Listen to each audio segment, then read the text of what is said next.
So what's the plan? And that's the thing that worries me, because I look at the political landscape, and I think you and I, the one area where I think we have a lot of agreement is where we are willing to be critical of the Democratic Party. I'm obviously also critical of the Republican Party. Neither party seems competent for the moment that we're in. No. And that's terrifying. I agree. Yeah, it's absolutely terrifying. Right. It reminds me of the, I'm sure you watch the World Series every inning. Oh, definitely, but there was one 18-inning game, which is very long. That was the Dodgers and... Yes, the Dodgers and the Blue Jays. Right.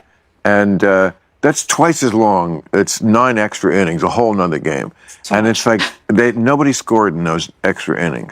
It was like, wow, this is there for the taking for one of you teams to win this game, which was tipped the series to you, and nobody could do it. And I was like, that is exactly what the Republicans and the Democrats... I mean, the Republicans, when they came into office, they so had the wind at their back. All they had to do was not get drunk with power. Yeah. And fuck it up. And of course, that's exactly... and I don't think his instincts about fixing this and this and this and this are wrong always. There is lots of shit that needs fixing, and some he's fixed great, in my view, like did better in the Middle East than anybody had done, got NATO to pay for shit, colleges out of control, yes. But of course, almost everything, the way he does it, is just a disaster. And I agree with you on NATO. It's cruel. Yeah. And it's unnecessary. Doge, it's like just unnecessarily asshole-ish to a problem that if you had just, handled it in a just a more humane, human, far-sighted way, you'd have the people behind you. And now he's starting to lose them. Oh, starting because of the economy. Yes. And they, even with immigration, even though they agreed with him, they don't like the... They don't like watching day laborers at Home Depot parking lots get snatched up by masked men, right? Like, they don't like seeing, parents get snatched up by ICE agents as they're dropping their kids off to school. Like, I think Biden really did mess up when it comes to immigration, 100%. So I actually really sympathize with people who were furious over what happened with immigration under the Biden administration.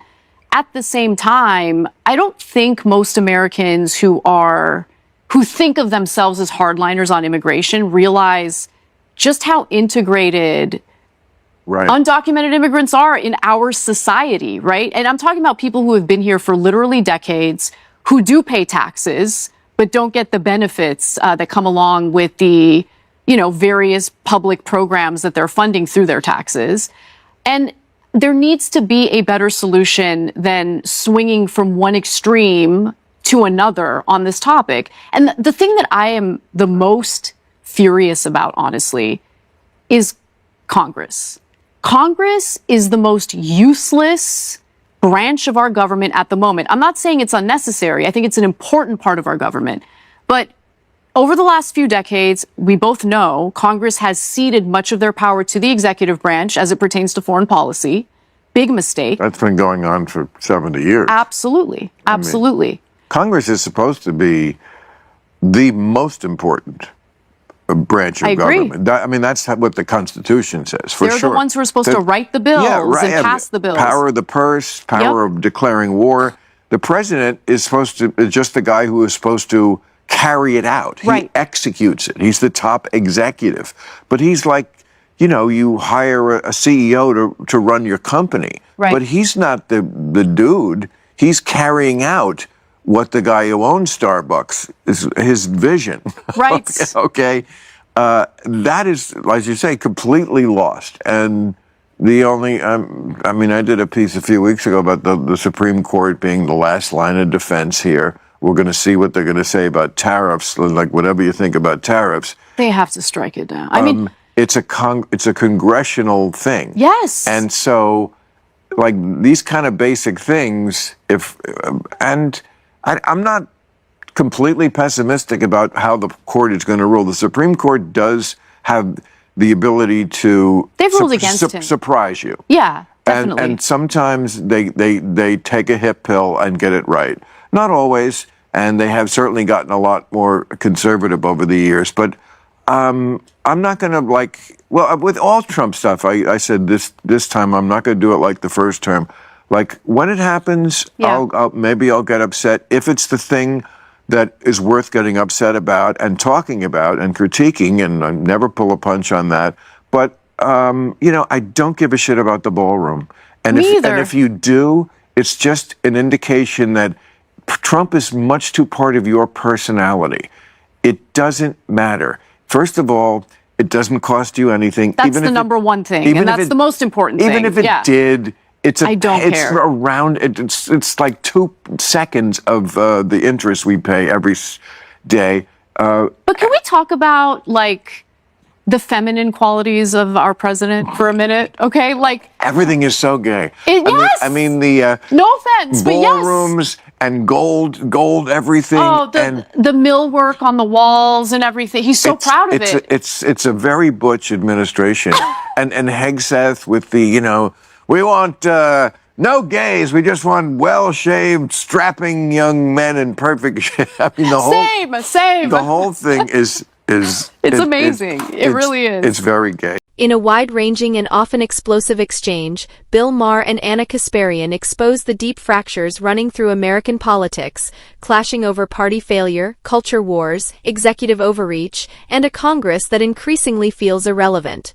What began as a political discussion quickly turned into something more revealing, an autopsy of a democracy under strain. At its core, the conversation highlights a troubling reality: institutional decay across every level of governance. Congress, intended by the Constitution to be the driving force of democracy, has largely surrendered its authority. Power has steadily shifted toward the executive branch and the courts, not by accident, but through years of gridlock, partisan paralysis, and political cowardice. When lawmakers stop legislating, presidents start ruling. That isn't democracy. It's a slow drift toward strongman-style politics, regardless of who occupies the White House. At the same time, hyperpolarization has eroded meaningful leadership. Both parties seem trapped in cycles of performative outrage, prioritizing viral culture war battles over serious economic issues. Instead of addressing wages, housing, healthcare, and automation, Washington is consumed by symbolic conflicts, debates over language, identity, and social signaling. Meanwhile, artificial intelligence is reshaping the workforce, corporate consolidation is accelerating, and working Americans are left watching leaders argue over everything except their economic survival. This dysfunction feeds directly into voter alienation. Americans aren't disengaging because they don't care, they're disengaging because they no longer believe the system listens. When neither party appears capable, when Congress seems ineffective, and when executive power goes unchecked, cynicism becomes a rational response. Into that vacuum step influencers, outrage-driven media, and extremist narratives that monetize fear and division. Media-fueled outrage has become the lifeblood of this broken system. Conflict is rewarded, nuance is ignored, and solutions are sidelined. Algorithms amplify anger far more effectively than they elevate policy, creating a political environment where clout outweighs competence, scandal overshadows substance, and chaos becomes the product sold to the public every day. If you're exhausted by culture wars replacing real solutions, frustrated by a disappearing Congress and unchecked executive power, or disillusioned by rising voter alienation and media outrage, make your voice heard. Engage with this conversation. Share your perspective on who is truly failing the American people, and stay informed with analysis that cuts through the noise. Because democracy only works if we're paying attention.